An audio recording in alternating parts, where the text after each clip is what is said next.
दरम्यान शपथविधीच्या पूर्वसंध्येला महाराष्ट्रात राजकीय घडामोडींना वेग आल्याचं पाहायला मिळालं। देवेंद्र फडणवीस आणि एकनाथ शिंदे यांच्या दरम्यान वर्षावर बैठक पार पडली। ही बैठक जवळपास पाऊण तास चालली। एकनाथ शिंदे मंत्रिमंडळात सामील होणार असल्याची माहिती न्यूज 18 लोकमतला सूत्रांनी दिली। दरम्यान गृह खात्यावर यावेळी चर्चा झाल्याची माहिती आहे।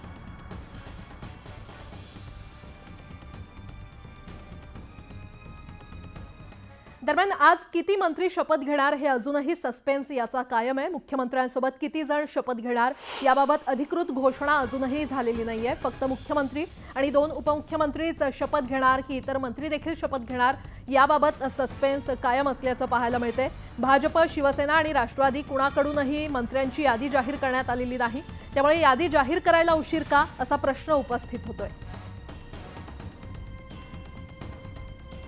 दरम्यान आज शपथविधीनंतर पहिली मंत्रिमंडळ बैठक पार पडणार आहे। विश्वसनीय सूत्रांनी न्यूज 18 लोकमतला या संदर्भात माहिती दिली आहे। मंत्रालयात आज पहिली मंत्रिमंडळ बैठक होणार आहे। महायुतीकडून मोठ्या निर्णयाची घोषणा आज होण्याची शक्यता आहे।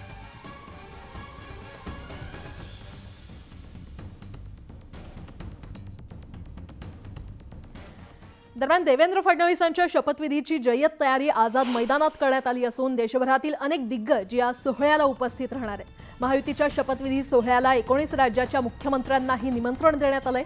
तसेच माजी मुख्यमंत्री उद्धव ठाकरे, पृथ्वीराज चव्हाण, अशोक चव्हाण, सुशीलकुमार शिंदे यांना देखील निमंत्रित करण्यात आलेलं आहे।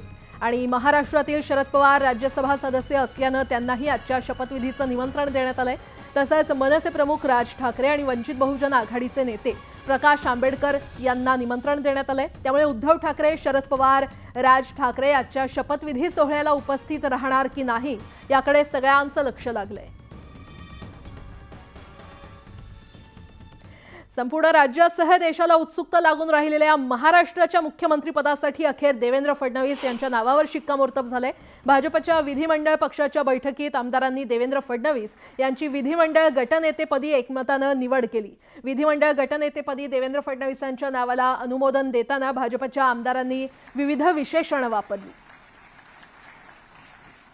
आपल्या प्रदेशाचे अध्यक्ष विधिमंडळ गटनेतेपदी आपल्या सगळ्यांचे मित्र, आपल्या सगळ्यांचे नेते, आपल्या सगळ्यांचे मार्गदर्शक माननीय देवेंद्रजी, छत्रपती शिवाजी महाराजांच्या विचारावर श्रद्धा ठेवून चालणारे शिवभक्त श्री देवेंद्र सरिताताई गंगाधरराव फडणवीस, ज्या नवमहाराष्ट्र घडवण्याची क्षमता असलेल्या आदरणीय देवेंद्र फडणवीस साहेबांच्या नावाला जो प्रस्ताव मांडलेला आहे त्याला मी अनुमोदन देते। या राज्याचे गावगाड्याचे रक्षण करते, बहुजनांचे उद्धारक, गोरगरीब उपेक्षितांचे हृदय सम्राट माननीय देवेंद्र फडणवीस साहेबांचं नाव सुचवलेलं आहे। ते आदरणीय आमच्या महाराष्ट्राचे आदिवासींचे नेते देवेंद्र भाऊ फडणवीस यांना माझ्या वतीने, आदिवासी जनतेच्या वतीने पाठिंबा देतो।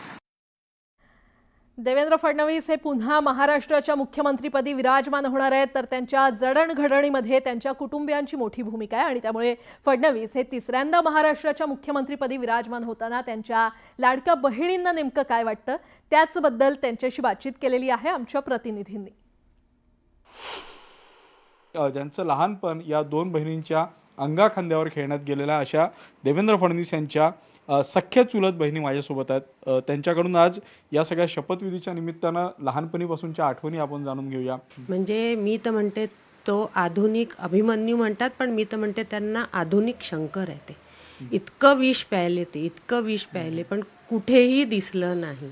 म्हणजे कोणी कुठलीही छोट्यातली छोटी गोष्ट त्याच्याबद्दलची बोलायला मागे नाही पडले। छोट्यातला छोटा व्यक्तीसुद्धा बोलायला लागला होता, पण त्याच्या संयमाची कमाल होती आणि त्या संयमामुळेच आज तो या ठिकाणी पोहोचलेला आहे। आणि आपल्यापेक्षा मोठ्यांना आदर देणे, छोट्यांवर प्रेम करणे हे तर त्यांनी लहानपणापासूनच केलेलं आहे। आणि भाऊ बहीण आम्ही एकत्रच राहिलेलो। दर उन्हाळ्यात आम्ही मूलला जायचो गावी, शाळेला सुट्ट्या लागायचीच वाट बघत राहायचे ते लोक दोघंही, आशिष आणि देवेन। आणि मग लागल्याच मूलला आम्ही जायचो, 2 महिने हुंदडायचो शेतावर, आंबे हे ते, अशा चांगल्या आठवणी आहेत त्याच्या आमच्यासोबत। त्याच्यात संयम लहानपणापासूनच होता। संयम म्हणण्यापेक्षा ना लहानपणी तो फार खेळकर होता। म्हणजे त्याच्या हातून एखादी चूक झाली तर त्याला असं वाटायचं चूक तर झाली आहे, पण तो ना हसत कबूल करायचा। म्हणजे असं कधीच चिडून किंवा रडून किंवा असं नाही.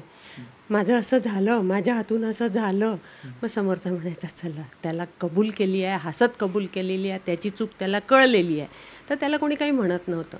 तर हे हसत खेळत कबूल करणं आणि ॲक्च्युली लहानपणीनं त्याच्यावर कधीच ही वेळ आलेली नाही. म्हणजे तो इतका सगळ्यांचा लाडका होता की त्याला कधीच कोणीच कुठल्याच बाबतीत रागवत किंवा चिडत नव्हते त्याच्यावर. लहान काय मोठा काय, त्याच्यापेक्षा मोठाही असेल त्याच्याही सोबत किंवा त्याच्यापेक्षा लहान असेल त्याच्याही सोबत, तो दोघांसोबतही सारखा असायचा. म्हणजे चूक झाली कबूल करून घ्यायची किंवा हो झाली माझी चूक, मग समोरचा माहिती आहे की जाऊ दे झाली, त्याला कळलं आहे ना, मग कशाला बोला. त्यामुळे लहानपणापासून त्याला असं कोणी टीज केलं आहे किंवा बोललं आहे किंवा रागवलं आहे कधीच नाही. आणि चेहरा तर त्याचा तुम्हाला माहितीच आहे, केवढा क्यूट, भोळा, हसरा. त्याच्या एका स्माईलनी समोरच्याचा राग यूं गायब होऊन जायचा. मला भातुकलीचा खेळ खेळायची भयंकर हौस होती आणि आम्ही सगळी भावंडं एकत्र झालो की भातुकलीचा खेळ खेळायचो. आणि तेव्हा कुठे कळत आहे पितळेच्या भांड्यात चिंच बिंच प्रकार, अगदीच छोटे होतो. तर पितळेच्या भांड्यात चिंच गूळ घालून काहीतरी आमटी सारसारखं केलं आणि छोटी छोटीच भांडी, वाडगी वगैरे छोटी छोटीच केलं आणि दाण्याच्या मध्ये गूळ घालून लाडू केले आणि आम्ही सगळ्यांनी खाल्ले. पण यांनी पठ्ठ्यांनी आम्ही खायच्या आधीच आम्ही थोडं थोडं खाणार, त्यांनी सगळं खाल्लं आणि त्याला खरंच पॉयझन झालं.